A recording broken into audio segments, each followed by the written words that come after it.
The morning my father-in-law fired me in front of the board, I thought humiliation would be the worst part of my day. That was before my husband slid a manila folder across our marble island and said, "Almost bored. I marked the cheaper shelters for you. Thought you'd want options." They expected me to beg. Instead, I picked up that folder, walked out of the penthouse they thought I couldn't live without, and quietly reached for the kill switch under their entire empire.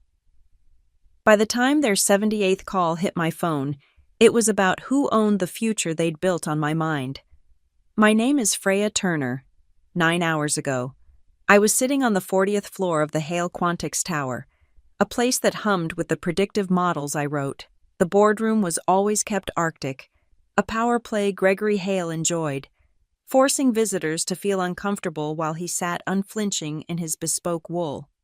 I was surrounded by the old guard of Hale Quantics, a semicircle of men in their late 60s, all gray hair, expensive watches, and deeply bored eyes.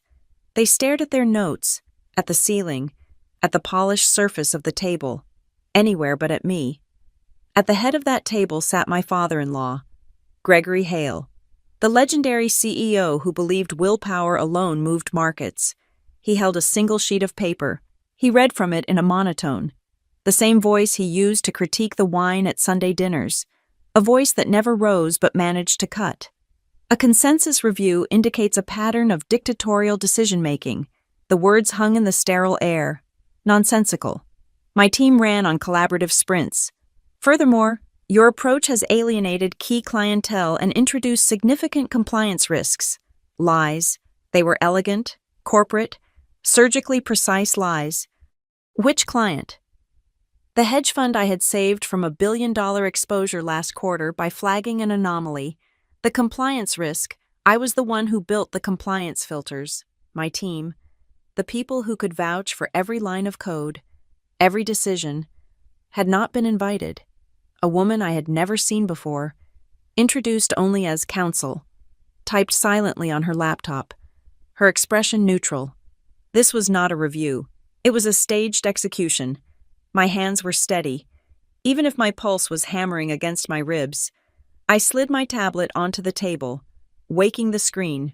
"Gregory, that's factually incorrect. My division's metrics are here. The graphs were glowing green. Profit up 34%, client retention at an all-time high. The Helios model, my model, was predicting market volatility with 99% accuracy. The data shows we are leading the sector, not risking it." He did not even look at the screen. His gaze was fixed on a point just past my left shoulder, as if I were already a ghost. He simply slid a thin white business envelope across the polished mahogany. It stopped perfectly in front of me. "Your employment is terminated. Immediately." There was no argument. The woman clicked her pen shut. The board members suddenly found the courage to look at me, their eyes flat with procedural finality. 2 security guards, men I recognized from the lobby, materialized at the door. They were polite but firm. They escorted me to my office, a glass box I had once coveted. They watched me pack my personal effects, a framed photo from MIT, my ergonomic keyboard, a dying succulent, into a standard cardboard box. They walked me through the open plan office, my walk of shame. I passed the data visualization wall, a 3-story marvel of light and information that I had personally designed, the centerpiece of their entire global operation. It was processing petabytes of data, running on the algorithms I wrote, algorithms that were, unbeknownst to them, licensed, not owned. I felt the stares of my colleagues, the sudden, intense silence as I passed. I was being erased. My access keys, my credentials, my entire digital footprint at Hale Quantics was likely being deleted before I even reached the elevator. I was a criminal being perp-walked out of the building whose central nervous system I had single-handedly built. As the elevator doors closed, cutting off the view of the trading floor, the numbness began to recede. Beneath the searing humiliation, a tiny cold seed of calm settled in my stomach. They had no idea what they had just done. The taxi ride back to the penthouse in Manhattan was a blur of traffic and gray skies. I walked into the apartment, the cardboard box digging into my hip, the The silence was absolute. Our home, a mausoleum of glass and white marble overlooking Central Park, felt as cold as the boardroom. I expected Lucas, my husband, to be here. I expected him to be furious on my behalf, to be pacing the floor, already on the phone with his father, demanding an explanation. I needed him to be angry. He was waiting. Lucas stood at the massive marble kitchen island, his back to the floor-to-ceiling windows. He was perfectly composed, wearing a crisp white shirt with the sleeves rolled up exactly twice. He looked, as he always did, like he had just stepped out of a photo shoot for a luxury watch. He was not looking at me. He was watching a silent financial news ticker on the flat-screen TV embedded in the wall, slowly swirling a glass of amber bourbon. He did not ask what happened. He did not ask if I was okay. He looked like a man waiting for a dinner delivery, not a wife who had just been professionally executed by his own father. He already knew. He took a slow sip, then set the glass down. He slid a thick manila folder across the cold stone, the same way his father had slid the envelope. It stopped right in front of my box. I opened it. It was not legal documents. It was a list, a printed list of women's shelters in the city, a few motels in Queens and the Bronx. Several were highlighted in yellow. Next to one, a note written in his neat, architectural handwriting near Subway. Easy access. The practicality of the cruelty was what stunned me. He had researched this. He had highlighted it. I looked up from the list. He finally met my eyes, his expression one of mild inconvenience, perhaps boredom. "I don't live with the unemployed." "Freya," he said, his voice quiet. "We should end this now, before things get messy." It hit me then, not as a wave of grief, but as a sudden, sharp clarity.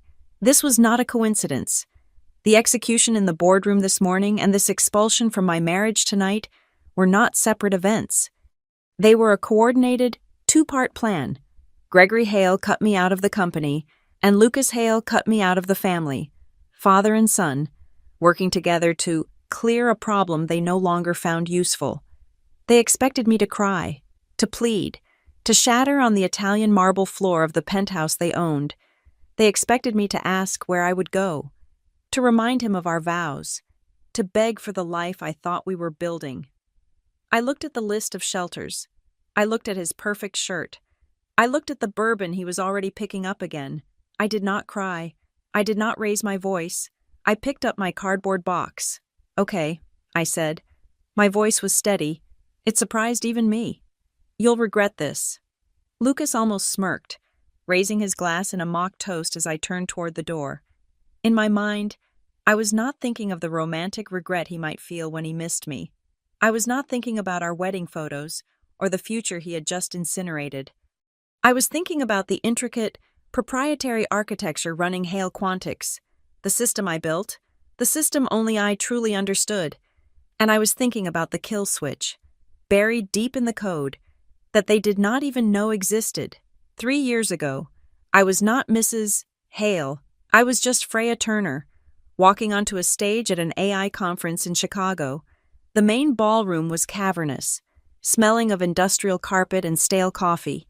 It was the afternoon slot, the graveyard shift of tech summits, and the audience was a sea of downturned heads, illuminated by the blue light of their phones. I was presenting my thesis, a predictive model for financial risk based not on market history, but on behavioral patterns. It was dense, complex, and apparently agonizingly boring to the rows of VPs checking their portfolios. I clicked through my slides, my voice echoing slightly, talking about data integrity and predictive modeling, knowing I was losing them, except for one. He was in the third row, a tall man in a perfectly tailored gray vest, no jacket. He wasn't looking at his phone. He wasn't dozing. He was leaning forward slightly, his eyes fixed on my presentation. He was actually listening. When I finished, the applause was polite and brief. I gathered my notes, expecting the usual 3 or 4 people to wander up asking for a copy of the slides. He came up first. "That was fascinating," he said. His voice was smooth, confident. "But I have a question about your architecture." I braced for the usual surface-level inquiry. Your model requires analyzing petabytes of behavioral data in near real time, he continued. But you're proposing to run it on a decentralized infrastructure. How did you solve the latency problem to be predictive? The analysis has to scale. But if the latency is more than a few milliseconds, you're not predicting risk. You're just recording history.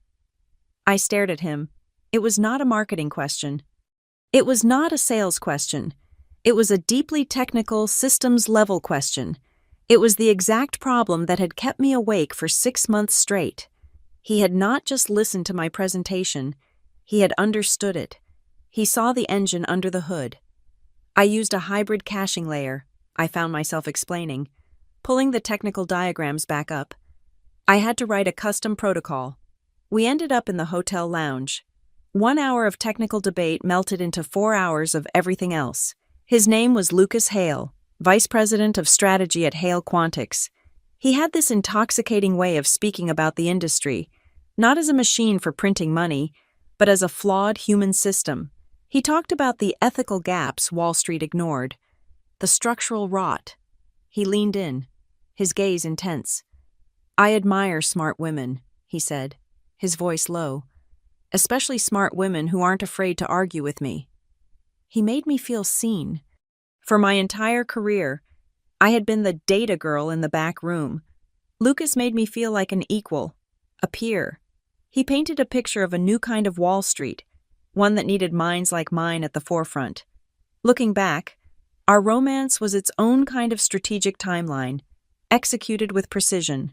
First came the casual dinners in the West Village, always at restaurants with stellar reviews, but impossible reservations that melted away for him. Then, the spontaneous weekend trips, a private flight to Nashville to listen to live music, where I was casually introduced to his inner circle men and women who spoke about million-dollar deals the way I spoke about the weather.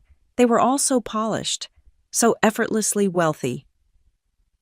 Then came the final checkpoint Sunday dinner at the Hale family home in Connecticut. It was not a house, it was an estate, a sprawling, magazine-perfect compound of gray stone and endless, manicured lawns. Gregory Hale, the patriarch, was a force of nature. He greeted me with a booming laugh, clapping me on the shoulder as he handed me a glass of wine that I knew cost more than my first laptop. He spent the night telling his favorite story, how he had built Hale Quantics from nothing, just $2,000 and a dream. In this house, Freya, he said, raising his glass in a toast to me, the newcomer. Talent matters more than bloodline. We are a meritocracy. I drank the wine and I drank the story. I believed him. 100%. Evelyn Hale, his wife, was the opposite of Gregory's manufactured warmth. She was all quiet elegance, draped in a cashmere shawl, her smile thin and precise. She glided over to me by the fireplace. Lucas told us you were brilliant, she said, her voice soft. You're even smarter than I expected. It sounded like a compliment, but it landed like an assessment. She tilted her head, her diamonds catching the light. Your family, dear, they are not from the old East Coast lines. Are they? It was a question, not a conversation starter. It was a pinprick, a tiny sharp test of my pedigree. I just laughed it off. No, definitely not. We're from Ohio. My mom's a nurse. Evelyn just smiled. How lovely. I had failed a test I did not even know I was taking.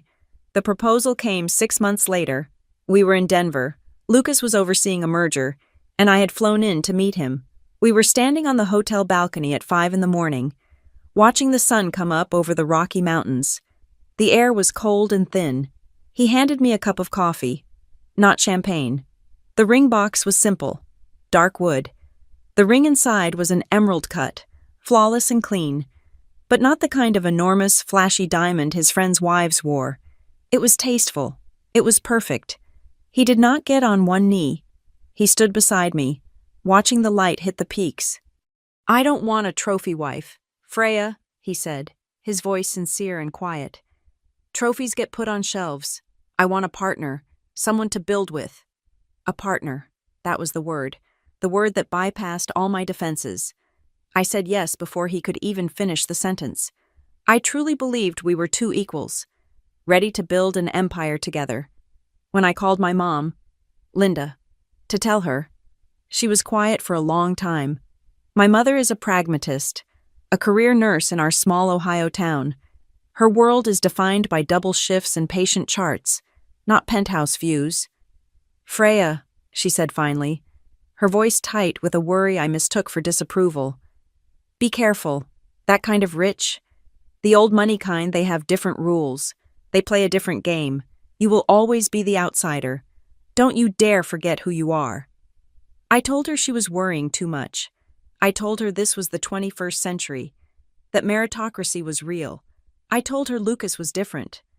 Our wedding was a small, elegant affair at a minimalist art gallery in Chelsea. It seemed, at the time, to be exactly my aesthetic. Simple, clean lines, no fussy flowers. I thought it was a reflection of us. It was only months later, when I was trying to remember why we had chosen that specific caterer over the one I loved, that the realization began to creep in. The guest list, the venue, the exact shade of gray for the napkins. They had all been suggestions from Lucas and Evelyn. Oh, darling, that restaurant is just so much more reliable, Evelyn had murmured. Freya, that guest list seems a bit sprawling. Let's just keep it intimate. Just our closest. Lucas had insisted. Intimate, I learned, meant his family's circle, not mine. I realized, with a cold, sinking feeling, that 80% of my wedding, my life, had been decided for me, so smoothly and reasonably that I had not even noticed. I thought I was walking down the aisle to my partner. I was wrong. I was walking onto a stage they had already built, taking my assigned place in a play they had already written. The honeymoon was barely over a 2-week, performative trip to Italy that felt more like a state visit than a romantic getaway when Gregory called me into his study. He sat behind a desk the size of my first apartment. Freya, he said, steepling his fingers. We've been so impressed. It is time you formally join the family, professionally. He offered me the title, Director of Behavioral Risk. It sounded grand. It sounded important. I accepted, flattered, believing this was the partnership Lucas had promised. It took me less than a week to realize the title was a gilded cage. My job, I discovered, was not to innovate. It was to oversee the existing legacy systems, a collection of aging, inefficient codebases that I found archaic. My actual function was to sign off on compliance reports and essentially babysit a system that was already obsolete. I was shut out of every core strategy meeting. I was a figurehead, the smart wife they could point to in the company brochure. The compensation package was the first overt insult. When I saw the number, I actually thought it was a typo. It was at least 40% less than what I had been earning as a freelance consultant, and I no longer had the freedom to choose my projects. When I tentatively brought this up with Gregory, he smiled that paternal, dismissive smile. Freya, we are family, he said, as if explaining something obvious to a child. Families shouldn't be looking to profit from one another. This is about contribution, not compensation. I later learned, through a discreet look at budget forecasts, that every other male executive at my level was paid significantly over the market rate. Family, it seemed, only meant a pay cut for me. My team, a group of bright junior analysts who had been told I was a visionary, looked at me with expectation in our first few weeks. But the tasks that came down from Gregory's office were insulting. I was asked to generate reports that a mid-level data analyst could have automated.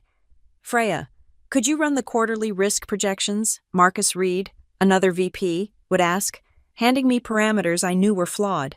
I spent my days running diagnostics on systems I desperately wanted to tear down and rebuild. When I did propose an optimization, a new algorithm that would increase processing speed by 300% and save the company millions, Gregory would nod slowly in the executive meeting. Very interesting. Freya, very creative. Let's put that in the future review folder. That folder, I soon learned, was the corporate graveyard where good ideas went to die. The true nature of my role became clear at the quarterly risk committee meeting. I had been working for 2 weeks on a presentation identifying a new, subtle pattern in microtransactions that signaled a high probability of coordinated short selling. It was a genuine threat. I presented my findings, my slides clean, the data irrefutable. The room was silent. The board members, Gregory included, just stared. No questions, no engagement. I finished, and the silence stretched, heavy and dismissive. Then Marcus Reed, the VP who always looked like he'd just stepped out of a Brooks Brothers catalog, cleared his throat. "If I'm understanding Freya's point," he began, in his deep, authoritative baritone, "what she's trying to say is that we are exposed on the small cap side. The real takeaway here is that we need to increase our monitoring bandwidth on transactions under $10,000. Looking for behavioral synchronization. It's a synchronization risk." He had literally repeated my entire thesis, just using simpler, louder words. Gregory Hale suddenly looked alive. "Brilliant. Marcus," he boomed. "Brilliant. That is exactly the kind of forward thinking we need. Get that implemented." The rest of the board nodded vigorously, scribbling notes. "Excellent work, Marcus." I sat there, invisible. My data, my discovery, just copy-pasted onto a male voice and suddenly deemed brilliant.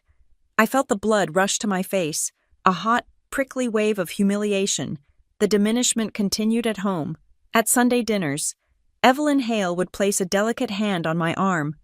"Freya, darling, you look exhausted," she'd murmur, loud enough for Lucas and Gregory to hear. "Perhaps you are trying to do too much.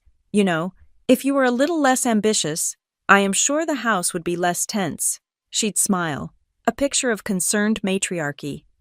"Lucas doesn't need a wife who is competing with him for headlines. He needs a partner to support him." I would look to Lucas, waiting for him to defend me, to say anything. But he would just chuckle, a non-committal sound, and squeeze my hand under the table, as if we were in on a private joke. He never, not once, contradicted her. He never stood up for me. His silence was his answer. The suffocation was becoming moral, not just professional. I was digging through the core architecture one night, long after everyone else had gone home, when I found it, the Atlas Protocol. It was a proprietary algorithm Gregory was incredibly proud of. I traced its data sources. They were not just market data. Hale Quantix was buying massive, anonymized but not really anonymous datasets from loan providers, utility companies, and even grocery loyalty programs, specifically targeting low-income zip codes. The algorithm was not just predicting market risk, it was predicting individual human despair. It was calculating, with chilling accuracy, the probability of a family defaulting on a medical bill or a payday loan. And where was this data going? They were selling these despair indexes to the most predatory hedge funds, allowing them to short stocks of companies reliant on consumer credit, or worse, to time their attacks on vulnerable communities. I felt sick. This was not finance. This was accelerating injustice, weaponizing data against the poor. I brought it to Gregory, phrasing it carefully as a potential ethical and PR liability. He waved his hand, annoyed. "Freya, that is how the market works. We find an inefficiency and we exploit it. That is our entire business. Don't be naive." That was the night I stopped trying to impress them. I started staying late, very late, on paper. My timesheet said I was running stress tests on the legacy platform. Lucas seemed pleased. "See, Dad just wants to see you put in the hours," he said, as if I were a new intern, but I was not testing their old system. I was hacking my own work. I was quietly building something new, something separate, in a sandboxed environment no one at Hale could access. I meticulously documented every idea they had stolen, every optimization they had buried, every line of code that was truly mine. I started partitioning my access, building firewalls within firewalls. At the same time, Lucas became distant. He started having mysterious business trips that were never on the shared calendar. He would come home at 2 a.m, smelling of a sweet, unfamiliar perfume definitely not my own. When I asked, he would sigh, loosening his tie. "It's just Dad," he'd say. the exhaustion sounding genuine. "He's running me into the ground. This new merger is a nightmare." I wanted to believe him. I needed to believe that the man who had seen the engine under the hood in Chicago was still there. But a small, cold file had opened in the back of my mind, labeled suspicion. I knew I was being underestimated.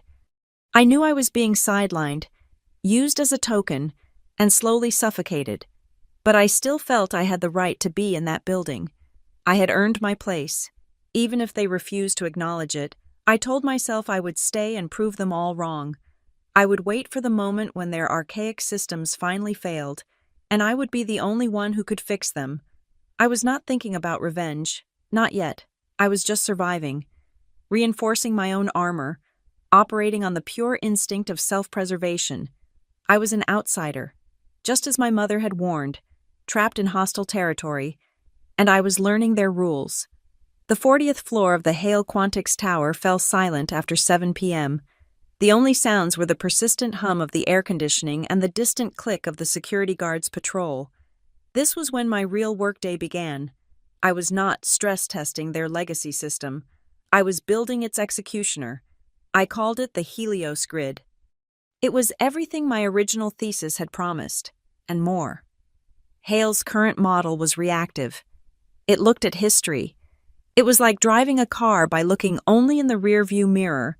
My Helios Grid was predictive. It was designed to analyze micro-behavioral signals, the hesitation in a trader's click, the fractional shifts in transaction volume, the sentiment patterns in obscure global news feeds. It did not just look at the past. It listened to the present. It could see the storm building before the first drop of rain had even fallen. This was not company property. I built it on my own time, on my own personal laptop. Using open-source libraries and proprietary code I wrote from scratch. It was a digital ghost, living in a secure cloud environment completely walled off from the Hale Quantix network. The first step was to give it a legal body. I spent a weekend researching corporate law. I formed a limited liability company in Delaware, a shell corporation that cost a few $100s. I called it Turner Insight Labs. I filed all the paperwork myself, using a registered agent service so my name was not easily searchable on the public database, though it was legally attached. My mother, Linda Turner, was listed as a secondary contact. Every line of code, every patent application, every piece of documentation for the Helios Grid was registered to and owned by this entity. Freya Turner, the employee, was a separate person from Turner Insight Labs, the asset owner. The next step was smuggling it into the building. I could not just hand it over. That would make it their property. I had to sell it to them. Or rather, license it. I intentionally dumbed down the model, creating a light version. It was still a quantum leap beyond their current system, but it held back the true predictive power, the core of the grid. I presented this light version to Gregory and Marcus, not as my own creation, but as a promising third-party vendor I had discovered. "They're a new outfit, Turner Insight Labs," I explained in a meeting, my voice casual. "They have an innovative risk assessment module that could plug right into our existing framework. It could boost our processing speed by, say, 500%. Marcus was skeptical. "A no-name vendor, why not build it in-house?" "It would take us 2 years to build this from scratch," I countered. "They're offering it on a subscription basis. We could run a pilot, see if the metrics hold up. If not, we cancel." Gregory, smelling profit, saw the logic, a massive upgrade for a simple operational expense. It was a good deal. "Fine," he grunted. "Get legal to look at the contract. Don't waste my time with the details." That was the critical part. I had drafted the license agreement myself, basing it on ironclad, complex software-as-a-service contracts. It was 40 pages of dense, technical legalese, and I sent it to the Hale Quantix legal department. I knew their legal team. They were corporate sharks, brilliant at mergers and acquisitions, but bored by internal operational contracts, especially one coming from the CEO's daughter-in-law, for what looked like a simple software patch. They skimmed it. They saw the standard clauses on liability and payment terms. They completely missed Section 18. Subsection C. It was a custom clause, buried deep. I called it the good faith treatment of creator provision. It stated that the license was contingent on the licensee Hale Quantix maintaining a professional, good faith relationship with the intellectual property's creator. It was specifically named the lead architect, whose identity was secured in a digital vault linked to the contract. It stated that in the event of malicious or bad faith actions by the licensee directed at the creator, such as, for example, a summary termination without cause, Turner Insight Labs reserved the right to unilaterally terminate the license agreement and all its renewals. Effective immediately, it was a time bomb, a legal kill switch. I signed the contract as Freya Turner, Director of Risk, on behalf of Hale Quantix, and it was countersigned by a paralegal on behalf of Turner Insight Labs. I had just made a deal with myself, and the Hale legal team had notarized it. At home, Lucas was pleased. I was working late every night, integrating the new vendor's system. He saw me as a diligent, ambitious wife, finally pulling her weight, finally trying to impress his father. "Happy to see you're finally settling in at the firm, Freya," he said one night, kissing the top of my head as I typed away at our kitchen island. "Just try not to make too many waves at dinner. Okay, Dad's in a good mood about the new numbers." He was happy, as long as I was busy, quiet, and making his father richer. He had no idea I was building my escape hatch. The light version of Helios was an immediate, explosive success. Our profits surged. We were flagging risks weeks before our competitors. The company's stock value climbed. Gregory Hale was lauded on the financial news. His visionary leadership and investment in next-generation technology were the talk of Wall Street. In the glowing analyst reports and press releases, my name, Freya Turner, was never mentioned. The third-party vendor was just a footnote, listed as till I was, once again, invisible. The complicity was everywhere. After a board meeting where Gregory took sole credit for a massive predictive win, one of the external board members, an older investor named Ruth Delgado, caught my eye as we were leaving. She was a sharp woman, one of the few who actually read the technical briefings. She fell into step beside me as we walked to the elevators. "That was an impressive piece of architecture, Ms. Turner," she said quietly, her voice too low for anyone else to hear. "I know this is mostly you." I waited, my heart speeding up. She just sighed, looking ahead. "Gregory has his narrative. It's best not to complicate it, but good work." The elevator arrived. She stepped in, and the doors closed, leaving me in the hallway. She knew, and she chose to stay silent to protect her board seat. It was the moment I truly understood the entire system was built on these small, silent acts of complicity. No one would ever speak up for me. That night, I went back to the office. I created my final backup, migrating every piece of the original Helios grid, every patent file, every document, to a new set of encrypted, air-gapped hard drives. Then, I logged into the license management portal for Turner Insight Labs. It was a simple, clean interface that I had designed. Only I had the credentials. I navigated to the Hale Quantix account. I saw their license, paid and active, set to auto-renew on the 1st of the month. I built a new function, a single line of code buried behind 3 layers of biometric authentication. It was not a delete button. It was a toggle, a simple switch that would disable the auto-renew certificate. It was a kill switch. If I ever pressed it, Hale Quantix would not crash immediately. It would simply fail to renew. The system would run for 72 hours on its cached certificate, and then, connection by connection, portal by portal, it would begin to die. A week later, I was sitting in the back of an investor conference, taking notes.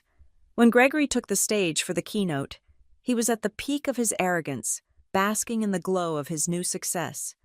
"Our competitors rely on third-party data," he boomed, his voice echoing through the ballroom. "Our advantage at Hale Quantix is our technology. It is proprietary, it is in-house, and it is an asset that no one can ever take from us." The audience applauded. I just sat there, my expression perfectly neutral, and made a single note in my journal. They just signed a document they never read. The email arrived at 8:03 in the morning. The subject line was stark, evaluation meeting, mandatory. It was from Gregory's executive assistant.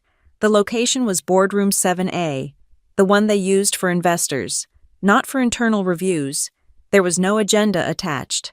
My team was not copied. A cold knot formed in my stomach. This was wrong. It was a breach of all protocol. But the Freya Turner who had presented at Chicago, the one who believed logic always won, was still a part of me. I pushed the unease down. I gathered my data. I updated my weekly performance slides, the ones showing Helios driving a 28% increase in predictive accuracy, the ones showing we were outperforming every metric Gregory had set. I put on my armor, a charcoal gray sheath dress, and I walked into that boardroom with my tablet, ready for an argument, ready to win with facts. I was still making the fatal mistake of believing facts mattered more than power. The scene was exactly as I described. Gregory, flanked by the board and the unfamiliar lawyer, the air was thick and cold. He began to read. A performance review has determined a need to restructure the behavioral risk division. He read in that flat monotone, his eyes on the paper, as if he were reciting quarterly earnings. Performance has been found to be below expectations. Key relationships have been mishandled. Below expectations, I interrupted. I could not help it. The lie was too blatant. Gregory, the division is exceeding every target. The Helios system is... He looked up, and his eyes were not angry. They were empty. They were bored. The lawyer's fingers never stopped typing.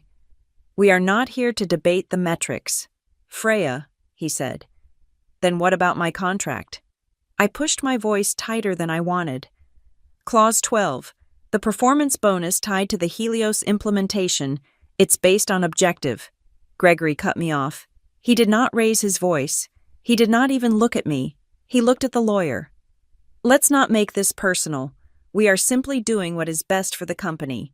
And that was it. The final, brutal dismissal. Personal. After all the Sunday dinners, all the talk of family, I was just a personal problem being professionally erased. The security guards were already at the door. The walk to the elevator was a blur. I handed over my employee badge, the one with my smiling face from 2 years ago. The plastic felt warm in my hand.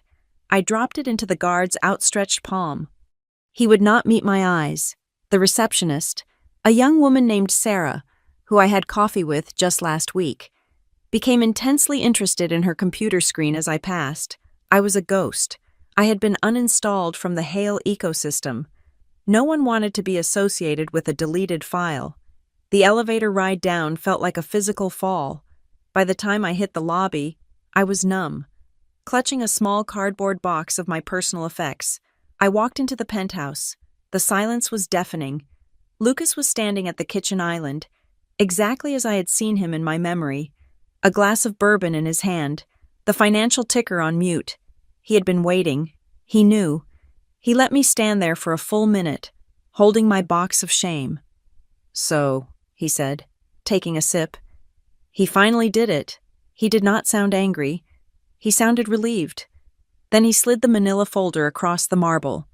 I opened it. The list of women's shelters, the cheap motels, the yellow highlighter, the small, neat handwriting, near subway, easy access. I spoke to the lawyer, he said, swirling his drink. A clean break. No one sues anyone. It's better this way. I even found you some good shelters so you wouldn't be on the street. See? He gave me a small, tight smile. I still care. He had already decided I was homeless. He had researched my homelessness. I looked inside the folder again. Behind the list, there were divorce papers, already filled out, already signed, by him. I looked at the date. It was from last week. He had signed this, planned this, before I was fired. There was a small correction on the asset page, a tiny, crossed-out word, replaced in blue ink. He had sat down, reviewed the documents, and edited the script for my removal. It was the easy access note that broke me. Not broke me into tears. but into a cold, diamond-hard clarity. The man I married, the partner I thought I was building with, had looked at my future and prioritized its proximity to a subway line. He must have mistaken my silence for shock or weakness. He leaned against the counter, the picture of condescending, magnanimous control. "What do you even have, Freya?" he asked, his voice softening with pity. "What do you have besides the job my dad gave you?" I almost laughed. The sound bubbled in my chest, a hysterical, sharp thing. He really believed it. He believed I was nothing without the Hale name. He believed the job was something given to me, not something I had created from nothing, not something that was now holding his entire family's legacy afloat. He had no idea. He had no idea about Turner Insight Labs. He had no idea about the kill switch. He had no idea that the job his dad gave me was actually a 40-page license agreement that I had written. The greatest leverage is the leverage your opponent does not know exists. I closed the folder. I placed it on the counter. "You're right," I said. My voice was calm. His expression flickered. This was not the part of the script he had rehearsed. He expected tears, screaming, begging. My calm was not in the script. "I'll go," I said. "I'll sign the papers." I did not argue about the penthouse. I did not argue about the joint bank account. I did not mention Turner Insight Labs. The best way to make him believe he was winning cleanly was to give him no fight at all. I walked into our bedroom, the one with the panoramic view of the park, and pulled out a single suitcase. I packed my personal laptop. I packed the encrypted hard drives. I packed the original Helios grid documentation. I packed 3 changes of clothes. I left the closets full of designer dresses he and Evelyn had suggested I buy. I left the jewelry. I left the life they thought I was so desperate to cling to. I wheeled the suitcase back into the kitchen. Lucas was still standing there, looking confused, the bourbon halfway to his lips. I walked over to the counter. I took off my wedding ring, the tasteful, not a trophy emerald cut. It felt heavy. I placed it, very gently, on the marble counter, right next to the manila folder with the list of shelters. A final note. "You wanted me to disappear," I thought, as I walked to the door. "I will, but not in the way you think." I did not look back. I pulled my suitcase into the hallway and pressed the button for the elevator, leaving Lucas Hale alone in his penthouse, with his bourbon, his divorce papers, and the ticking time bomb he thought was his greatest asset. I didn't go to a shelter. I took a cab across the bridge to Brooklyn, to a tall, anonymous business hotel, the kind of place filled with mid-level managers on expense accounts. I paid for 3 nights in cash at the front desk. I requested a high floor, corner room, away from the elevators. "And just make sure the Wi-Fi is stable," I added. The room was beige, gray, and utterly forgettable. It smelled of commercial-grade air freshener. It had a desk, a king-size bed, and a view of a neighboring office building. It was perfect. It was my war room. I unpacked my suitcase. The encrypted hard drives went into the hotel safe. My laptop went on the desk. I ordered a pot of black coffee from room service and plugged in. The first thing I did was open the Hale Quantix contract, the 40-page monster I had drafted. I did not need to read the whole thing. I just scrolled to Section 18. Subsection C. Good faith treatment of creator. I read the lines I had written months ago, my heart beating a low, steady drum. The license granted herein is contingent upon the licensee's continued good faith professional treatment of the creator, identified in Addendum 4B. I clicked open the addendum. Creator was defined as lead architect, Freya Turner, of Turner Insight Labs. Should the licensee engage in actions demonstrating bad faith or malicious treatment of the creator, including but not limited to summary termination without cause, breach of professional courtesy, or reputational harm, Turner Insight Labs reserves the right, at its sole discretion, to unilaterally non-renew any and all service licenses upon expiration of the current term. I had written my own escape clause, and they had signed it. The current term, I knew, was set to auto-renew in exactly 72 hours. Next, I opened a secure browser and navigated to the admin portal for the Helios grid. This was not the front end the Hale Quantics IT team saw. This was the back door, the architect's panel. My credentials were not F. Turner, Hale Quantics, com. They were a 64-character hash key that only I had. I was in. The dashboard glowed, showing me the system's core vitals. Everything was green. The beast was purring, blissfully unaware, processing billions of data points for a company that had just kicked its creator to the curb. It took 3 clicks. Click 1. Navigate to License Management. Click 2. Select Hale Quantics account. Click 3. Uncheck the box marked Auto Renew License Certificate. A small pop-up asked, "Are you sure this will terminate the service agreement at the end of the current term?" I clicked Confirm. I had not destroyed anything. I had not hacked them. I had not breached a single contract. I had simply, as the legal owner, declined to continue leasing my product to a bad tenant. The timer was now set 72 hours. Before logging out, I went to the error handling protocol. What happens when the license expires? The default setting was a hard stop, a total, immediate system crash. That was too merciful, too quick. It would let them blame a catastrophic failure. I changed the protocol. I selected graceful degradation. When the certificate expired, the system would not crash. It would begin to decay. The client-facing portals would be the first to go, but slowly, they would throw intermittent connection-timed-out errors. Then, the risk assessment module would start generating false positives, tiny ghost signals in the data. The automated reports would be late, first by minutes, then by hours. It would be like 1,000 termites chewing on the load-bearing walls. They would not know if it was a hack, an internal failure, or a simple bug. They would be forced to hunt for a ghost, while the entire building creaked and groaned around them. Finally, I opened my email. I drafted a new message. I sent it to the head of the Hale Legal Department, and I carbon-copied 2 people, Gregory Hale and Owen Price, the head of IT. The subject line was simple. Notice of license non-renewal, Turner Insight Labs. The body of the email was short, professional, and cold. To whom it may concern, please be advised that, per Section 18, Subsection C of our Active Service Agreement, Turner Insight Labs will not be renewing the license for the Helios Grid platform upon its expiration on November 15th at 12:01 a.m. Eastern Standard Time. We have found that Hale Quantics is in material breach of the good faith treatment of the creator provision. We are open to discussing new, good faith negotiations pending the resolution of this breach. Sincerely, Turner Insight Labs. I attached a copy of the 40-page contract. I used a yellow digital highlighter on Section 18, Subsection C. I deliberately did not mention my firing. I did not mention Gregory. I did not mention Lucas. I let the cold, terrifyingly vague phrase, material breach, hang in the air. I knew it would send their legal team scrambling. Terrified of a lawsuit I had no intention of filing, the threat was enough. I hit send.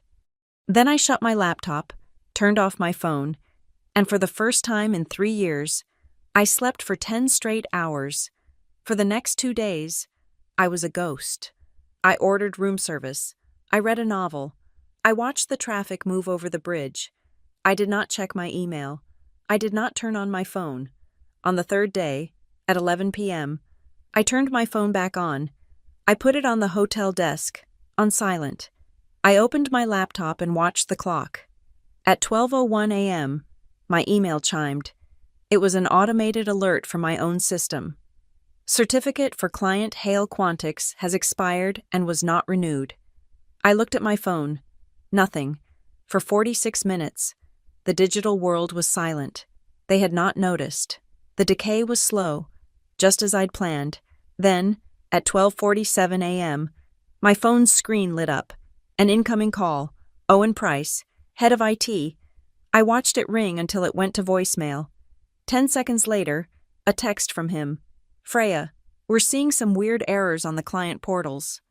Are you logged in? Call me? Another call. Owen Price again. I let it go to voicemail. A text from one of my old team leads. Are you okay? The risk alerts are going haywire. A call from a number I did not recognize. A crisis manager. Probably. A call from Gregory Hale. Straight to voicemail. Another call. Lucas. My phone was now a strobe light, flashing on the dark desk, vibrating with a panic that was not my own. Texts poured in, one after another, a cascade of desperation. Owen Price. Freya, this is serious. The entire system is unstable. What is going on? Gregory Hale. Freya, I do not know what game you are playing, but you are in breach of your employment agreement. Call me immediately. Owen Price. It's not a bug. It's the license. The till license. Did you do this? Gregory Hale. There has been a misunderstanding. We can discuss your severance. Call me. Gregory Hale. This is extortion. You will be hearing from our lawyers. Owen Price. The whole thing is going down. The whole thing. Freya, please. And then, the final one. The one that told me they had finally read the email. The one that told me they had finally read the contract. Lucas Hale. Freya, name your terms. My phone buzzed with the 78th notification just as the sun began to streak the sky pink. I let it buzz. I picked up the hotel phone and dialed a number I knew by heart. Mom, it's me. I'm sorry. I know it's early. Her voice, warm and instantly awake, came through the line. Freya, baby, are you okay? I've been so worried. I told her everything. The firing, the penthouse, the list of shelters, and then I told her about Turner Insight Labs. I told her about the kill switch. I told her about the phone vibrating on the desk next to me. There was a long pause on the line. Freya, my mom said, and her voice was a mix of terror and awe. If you need a real shelter, if you need to hide, I have the savings. It's about $50,000. It's yours, whatever you need. She was offering me her entire life savings, the money she had set aside for her own retirement, just in case Lucas's highlighted list was my only option. Tears pricked my eyes for the first time all week. No, Mom, I said, my voice thick. I don't need the money. I just needed to hear your voice. Good, she said, her voice turning firm. The nurse taking charge. Then you don't hide. You take a shower. You order a good breakfast, and you decide what you are worth, and then you charge them double. I hung up the phone. I was not a victim. I was not homeless. I was not unemployed. I was the owner of Turner Insight Labs, and I was just about to take my first meeting. A system like the Helios grid failing inside a major Wall Street firm is not a quiet event. It is a digital earthquake. By 9 a.m. on the third day, the tremors were undeniable. My graceful degradation protocol was working perfectly. First, the client portals, hedge fund managers in London and Tokyo, paying Hale millions a year, woke up to see their dashboards flashing Error 503, or worse, showing them yesterday's data. Then, the risk alerts. The system began crying wolf, flagging thousands of perfectly safe transactions as high risk, while simultaneously ignoring a massive volatile fluctuation in the bond market. Trades were delayed. Client calls were dropped. The entire risk control dashboard at Hale Quantic's headquarters was blinking a frantic, solid red. Several of their largest clients, the ones with zero tolerance for instability, hit the pause button, freezing billions of dollars in assets. By 10 a.m., when the market opened, Hale Quantic's stock, which had been soaring, began to slip. It was not a crash, not yet. It was a nervous bleed, a 1% drop, then 2, then 5. The market smells blood faster than any shark. The financial news outlets, sensing a story, started publishing frantic, short articles. A major technical incident at Hale Quantics is causing widespread service disruptions. Source reports systems failure at the multi-trillion-dollar firm. The cause was always listed as unknown. My name was nowhere, but Wall Street is not just the news. It is the back channels, the engineers, the data scientists, the The systems architects, they talk, and the whispers in those private Slack channels were getting louder. Did you hear the system that's down at Hale? The good one. They fired the architect who built it. Heard they locked her out. It was Gregory Hale's daughter-in-law. I, of course, was unreachable. I had a "Do Not Disturb" sign on my hotel room door. I was sipping my second pot of coffee when a new text came in, not to my personal phone, but to the encrypted messaging app on my laptop. It was from a name I had not seen in years. Ben Carter, my old lab partner from MIT. Ben Freya. Are you seeing this chaos at Hale? Me, I'm aware of it. Ben. Knew it. The buzz is you're on the beach. My CEO wants to talk to you. Like, right now? He'll fly to you. Are you in New York? Ben. My CEO is Adrian Cole. I sat up. Northbridge Analytics, Hale Quantix's most aggressive, innovative, and feared competitor. They were the ones I had always worried about, the only ones smart enough to reverse engineer my work. Me, I can be in Midtown in an hour. We met in a private dining room at a steakhouse so expensive it did not have prices on the menu. Adrian Cole was the anti-Gregory. He was in his 40s, wearing a fitted blazer and sneakers, and he had the restless, intense energy of a coder, not a CEO. He did not waste time with small talk. I've read your Chicago paper, he said, before the waiter had even brought water. The one from 3 years ago. I thought it was theoretical. Then Hale Quantix started eating our lunch, and I knew someone had actually built it. That was you. It was, I said. He leaned forward. He did not ask what went wrong. He did not ask about Gregory or Lucas. He did not ask me how I wanted to get revenge. He asked the single most intelligent, intoxicating question I had heard in years. Forget all this, he said, gesturing vaguely, as if all this was just a minor inconvenience.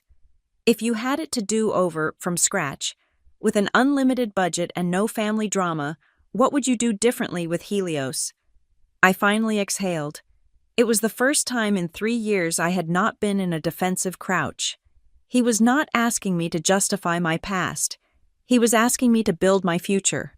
I talked for 20 minutes straight, about the processing flaws I'd been forced to accept, about the ethical gaps in the Atlas protocol that I hated, about how Helios Light was just a proof of concept, and how the real Helios Next could integrate macroeconomic, geopolitical, and even climate data to create a truly holistic predictive model. He listened. He did not interrupt. He just nodded, and for the first time, I saw that same look in his eyes that I'd seen in Lucas's, all those years ago in Chicago. But it was not the look of a man who wanted to possess an idea. It was the look of a man who wanted to build it. Okay, he said when I finished. Let's do that. The offer was staggering, not director, a title they give to everyone. Chief Intelligence Architect, he was giving me my own division, significant equity in Northbridge, and most importantly, the explicit right to build and lead my own hand-picked team. It was the exact opposite of the gilded cage I had just escaped. You'll have a signed offer letter in an hour, he said, standing up. Think it over. But Freya doesn't go back to them. They don't deserve you. As I was riding the elevator down, my personal phone buzzed. An email from an encrypted private server. The sender Ruth Delgado, the board member who had known. The email was short. Freya, I am assuming you are the one holding the keys. Gregory is in freefall. The board is convening an emergency session tonight without him, if you wish to speak to us directly, and bypass the man who clearly made a catastrophic error. I will be listening. This is my private number. I looked at the text. The temptation was huge. The desire to walk into that boardroom, to see Gregory's empty chair, to dictate my terms to the people who had silently watched me be executed was a physical hunger. But Adrian's words echoed in my head. Don't go back, going back, even in triumph, was still going back.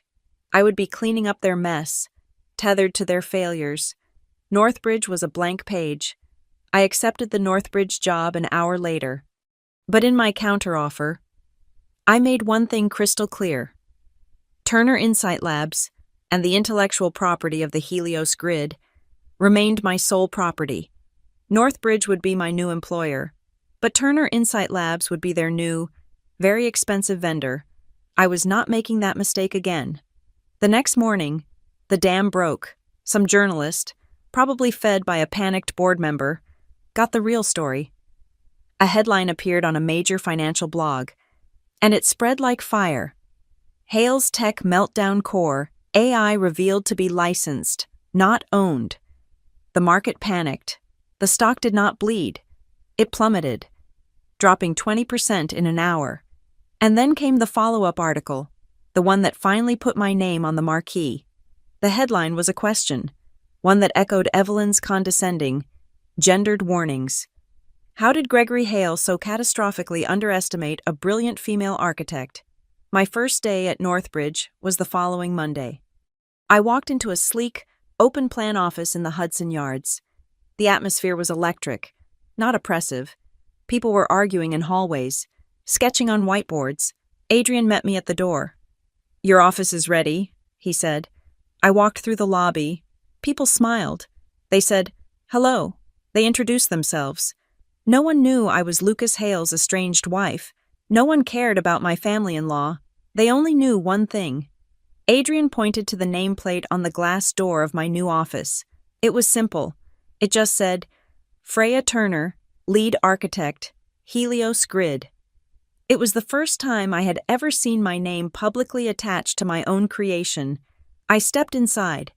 The story was no longer a whisper on Wall Street. It was a detonation.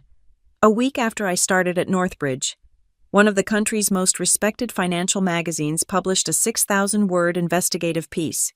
My name was on the cover, juxtaposed with a picture of Gregory Hale.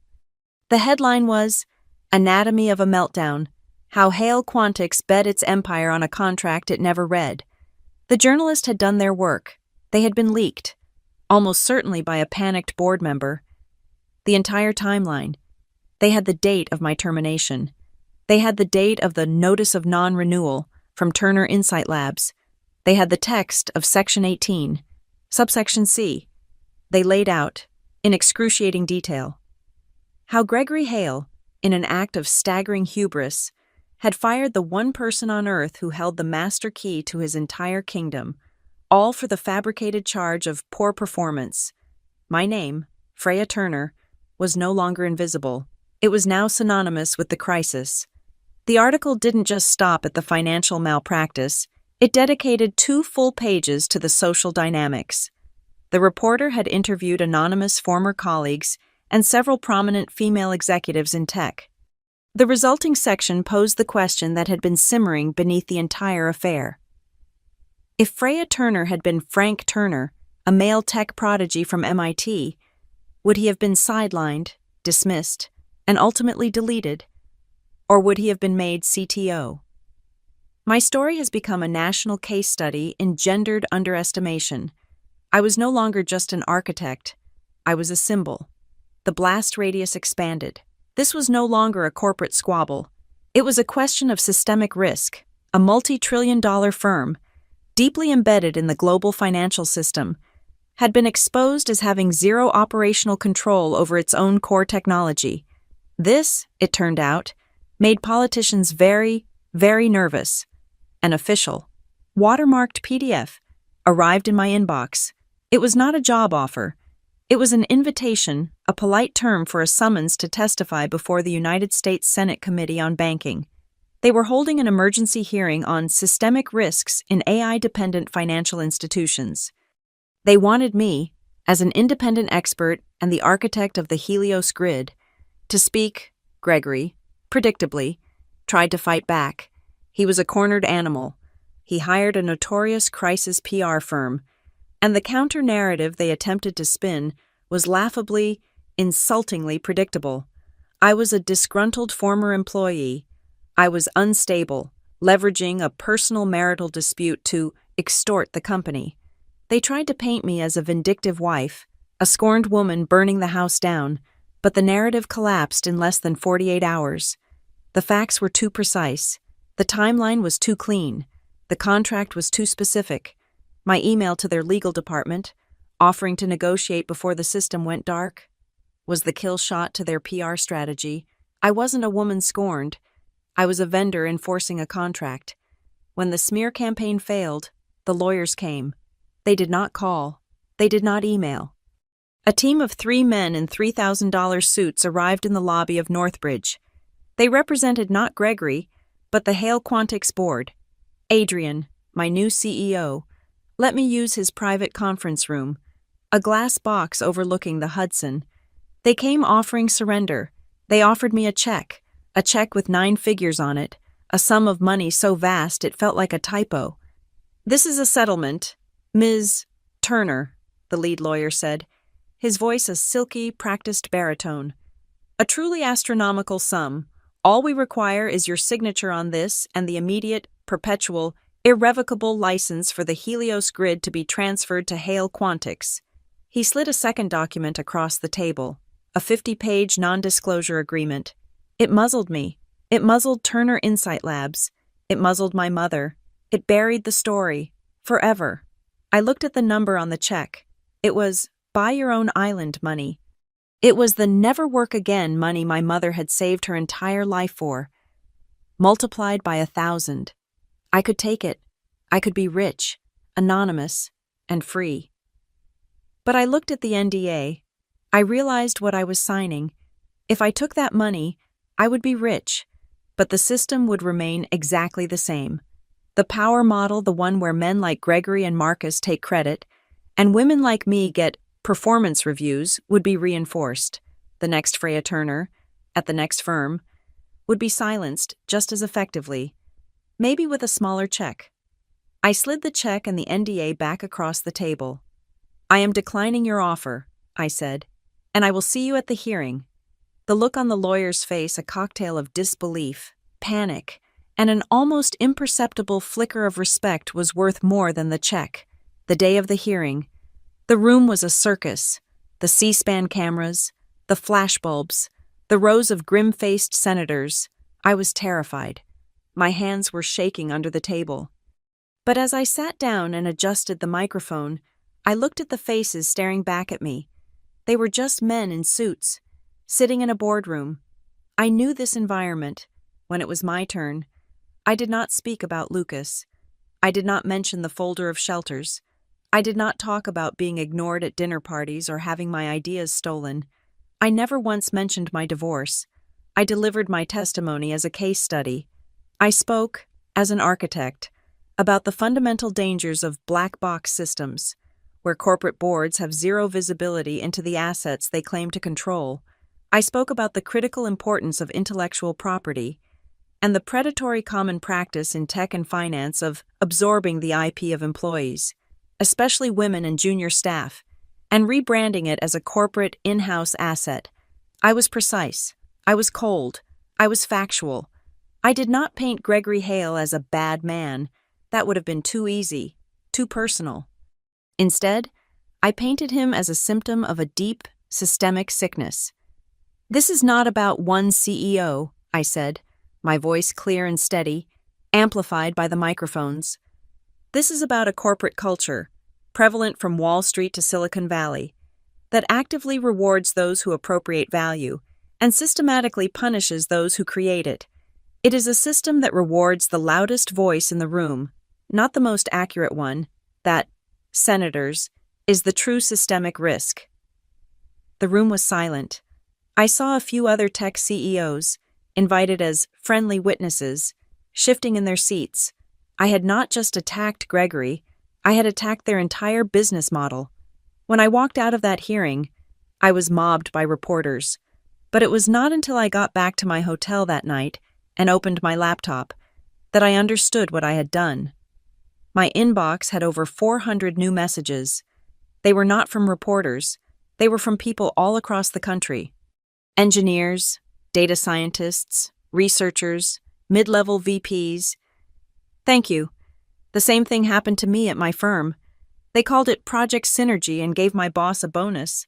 I was laid off for not being a culture fit 2 weeks after I submitted my patent application. I've been quiet for 10 years. I'm calling a lawyer tomorrow. They stole my code and told me I was too emotional in meetings. I sat there, reading them one by one, until the sun came up. My small, personal story of revenge was over. It had grown into something else. I had intended to blow up a single building.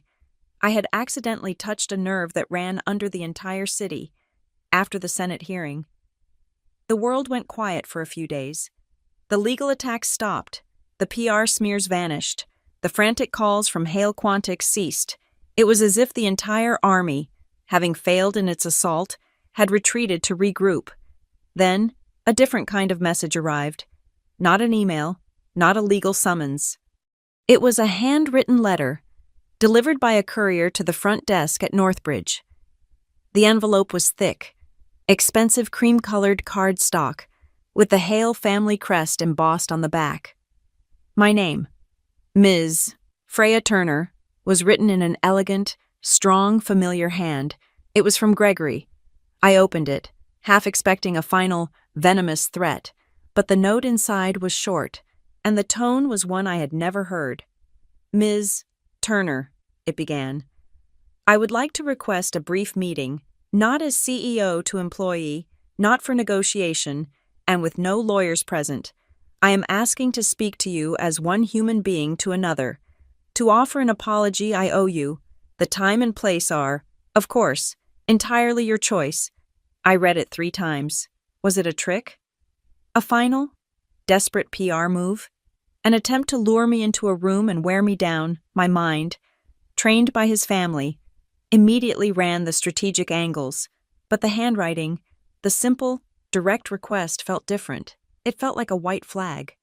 I agreed, but on my terms, a small, bright coffee shop across the street from the Northbridge building, a public place, my territory, not his. I told him I had 15 minutes. He was already there when I walked in, sitting at a small table in the corner, facing the door. He stood up when he saw me. The man who stood was not the King of Wall Street I had known. Gregory Hale, the legend, had always seemed to fill whatever room he entered, to suck the oxygen out. This man looked smaller. His shoulders were slumped. His expensive suit looked too large. For the first time, I saw him simply as an old man, looking tired and thoroughly beaten. Thank you for coming, Ms.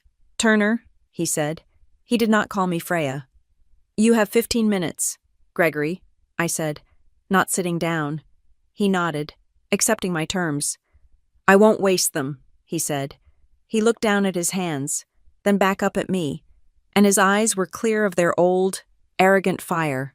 They were just sad. You scared me, he said. The admission was so sudden, so raw.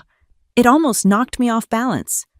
From the day you first explained that model in Chicago, you scared me. You were smarter than I was. You were smarter than Lucas. You were building things I couldn't understand. And the one thing I couldn't control. He took a breath. And so, I did what I've always done to things I can't control. I tried to contain you. I tried to put you in a box. I gave you a title, but no power. When you shined anyway, I tried to diminish you. And when you became too big to diminish, I tried to break you. He met my gaze. It was an act of profound, catastrophic ego, and it was my fault. He told me the board had suspended him. He was CEO in name only. The investors were demanding his permanent removal. Lucas, he said, his voice dropping, hasn't spoken to me in a week. He blames me for the entire thing. He's right. I listened. I felt no surge of triumph. I felt no pity. I just felt a cold, quiet emptiness, the hollow space where my respect for this man used to be. You didn't break me, Gregory, I said, my voice quiet. You just confirmed my assumptions. You didn't destroy me. You just burned the only bridge that connected me to your empire. And the result is, I had to build my own road. He nodded slowly. He did not ask me to come back.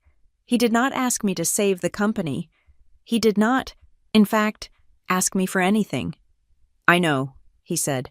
I just wanted you to know that if I had treated you differently, if I had made you my partner instead of my prisoner, Hale Quantics would have been the greatest firm in history. That was my mistake. My and no one else's. He put a $10 bill on the table for his coffee, an absurdly small gesture from a billionaire, and walked out of the shop. I watched him recede into the midday crowd, no longer a titan, just a man who had been wrong. A few days later, the other ghost appeared. I had just moved into a new apartment, a sleek, glass-walled unit in a new building downtown. It was all mine. My name was the only one on the lease. I was coming home, arms full of groceries, when I saw him standing by the front doors. Lucas. He was not the man from the penthouse. The perfect, polished, invulnerable husband was gone. He was wearing wrinkled trousers and a crew-neck sweater, the kind of casual outfit he used to mock. He looked like he had not slept in days. In his hand, he held a bouquet of flowers, the kind you buy from a bodega, wrapped in cellophane. "Freya," he said, his voice raw. I stopped, my keys in my hand. "What are you doing here, Lucas?" "I had to see you." He stepped forward, offering the flowers. I did not take them. "Freya, please, I've been thinking so much. It was all him. It was always all of him. My father, he controlled everything. He controlled me. He made me. I let him control me." He was stammering, the first time I'd ever heard him anything less than perfectly articulate. "I want to come back," he said, the words rushing out. "I mean it. I'll leave the company. We can go, I don't know, to California, anywhere. This time, it will be just us, like we always wanted. Just us." The words hung in the air of the sterile, high-end lobby. As he spoke, I was not seeing the man in front of me. I was seeing, with perfect photographic clarity, that manila folder on the marble island. I saw the yellow highlighter, sliding over the names of shelters. I saw his neat, precise, architectural handwriting. Near subway, easy access. Cheap, safe. He had not just been controlled by his father. He had actively participated. He had done the research. He had made the list. He had planned my eviction while I was still trying to save his family's company. "There was never an just us, Lucas," I said.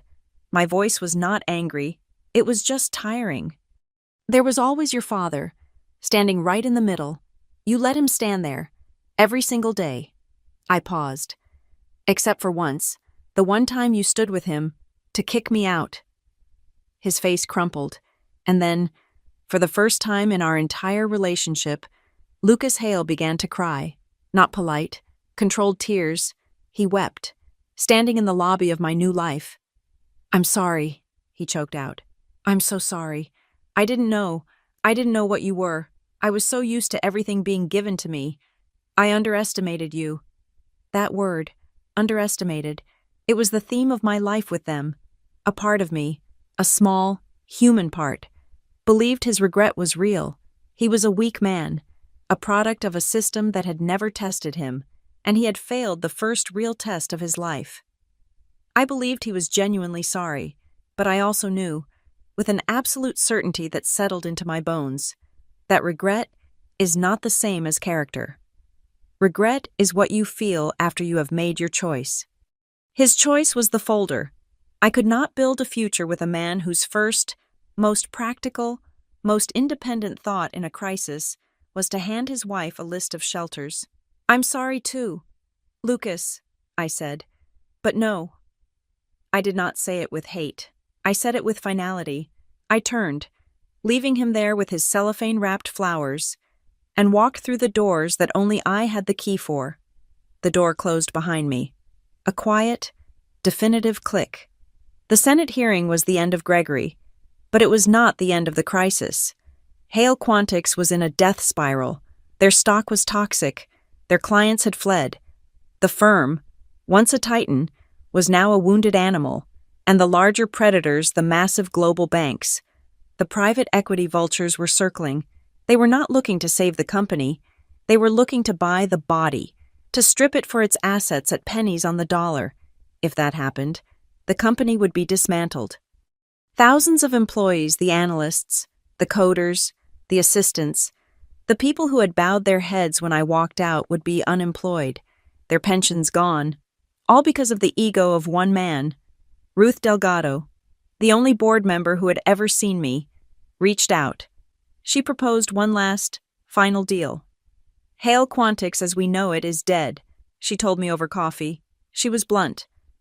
Gregory is out. The board has taken control. But we are out of time. The vultures are demanding we sell. And if we do, everyone gets fired. There is one other option. She slid a proposal across the table. We don't sell the company. We restructured it. We form a new entity, lean and focused. But to do that, we need stability. We need to guarantee the Helios grid. The board is prepared to offer you a new position, Chief Systems Steward, an independent, empowered role. You would control the license for Helios and its successors, answerable only to the full board, not a CEO. In exchange, you help us land this plane softly. You protect the system, and you give us the leverage to restructure, saving those jobs. I took the proposal to Adrian at Northbridge. I was his employee. He read the entire thing, leaned back, and looked at me with that same intense, analytical gaze. They're asking you to save the people who watched you burn. They are, I said. What do you want to do? I don't know. Let me be clear. Freya, he said, leaning forward. If you want to just take their money, if you want to let them crash, we will not judge. You've earned that. But I do not think that is all you want. He tapped the proposal. They are offering you a chance to enact real, structural change, to use your leverage for something more than just revenge. If you want to do that, Northbridge will back you. 100%. Your IP is yours. Your decision is yours. He had given me the one thing Gregory never had, my freedom. The final meeting took place in the same boardroom on the 40th floor. The scene was the same, but the roles were inverted. This time, I sat at the head of the table. Ruth Delgado was on my right, and at the far end, by the door, sat a silent, gray-faced Gregory Hale, present only as a non-voting consultant. Lucas was there, too, sitting in a chair against the wall, not even at the table, a ghost in his own empire. The term sheet on the table was the one I had drafted. With Ruth's lawyers, it was everything I had ever imagined. 1, the license for Helios and Helios Next would remain, permanently and irrevocably, the property of Turner Insight Labs. Hale Quantix would be a paying client, just like everyone else. 2, a significant portion of the new, restructured company's equity that once belonged entirely to the Hale family would be transferred into a new employee trust fund. They would own a piece of the company they were saving. 3, the credit and transparency clause. Any and all public-facing materials, press releases, or internal documents mentioning the system must include the line, "The Helios Grid, created and architected by Freya Turner and Turner Insight Labs." My name, no longer invisible, would be carved into the foundation of their new building. Ruth read the room. "The board agrees to these terms," she said, her voice final. She looked at me. "Freya, we are in your hands. Without you, we are bankrupt tomorrow. With you, we are forced to change the very DNA of this company." She paused. "The question is, do you want to see them hurt more, or do you want to use this chance to build a better structure for everyone who comes after you?"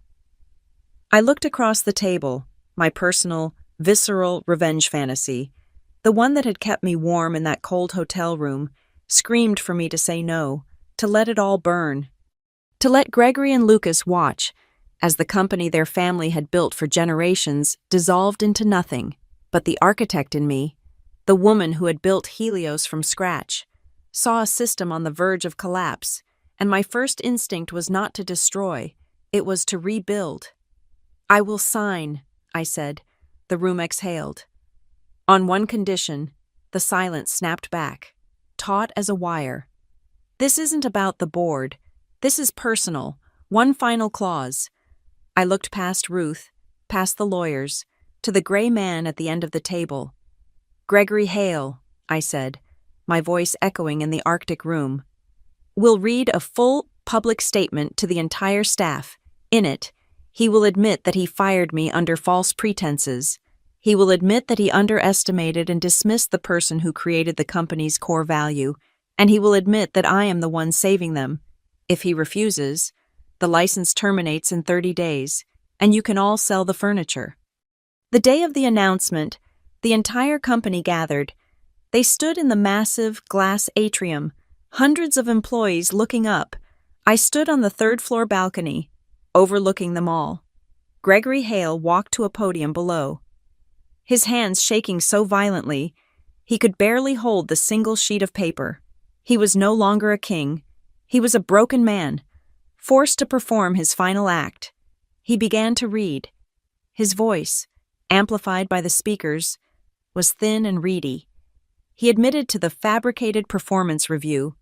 He admitted his decision was based on personal ego and a failure to recognize true value. And then, he read the lines I had written for him. His voice cracked. "And if there is anyone here," he choked out, "who believes that talent is something you can just kick out the door and replace with PR, look up to the third floor. That woman, Ms. Freya Turner, is the reason we are all still getting a paycheck this month." 1,000 heads turned. 1,000 pairs of eyes looked up at me. The employees who had looked away, the ones who had been complicit in their silence. They stared, their expressions a mix of awe, shame, and gratitude. I saw Lucas. He was standing near the edge of the crowd, swallowed by it. He was looking up, his eyes finding mine across the vast, open space. I saw the regret. I saw the hollowed-out, permanent understanding of exactly what he had lost. He had made his choice, and this was the consequence. I looked back at him, and I felt nothing. Not the hot rage of my firing, not the cold satisfaction of the kill switch, not the joy of victory. I felt quiet, an absolute, profound, and total calm. The calm of a person who had finally, decisively, taken back the power to tell her own story. Below me, a confused, chaotic wave of applause began to build. I did not wait for it. I did not wave. I did not smile. I simply turned my back on the podium, on the crowd, and on the 2 men who had tried to erase me. I walked away from the railing, and out of the doors of the building that had ejected me less than a year ago. This time, I was not escorted by security. I was walking on my own. I was walking out into the city, my future held securely in my own hands, and I left them all behind, forever regretting the day they underestimated me. Thank you so much for listening. Let me know where in the world you are listening from. I love seeing all the comments. Please subscribe to Zoe Revenge Stories. Like this video, and hit the hype button to help this story reach more people.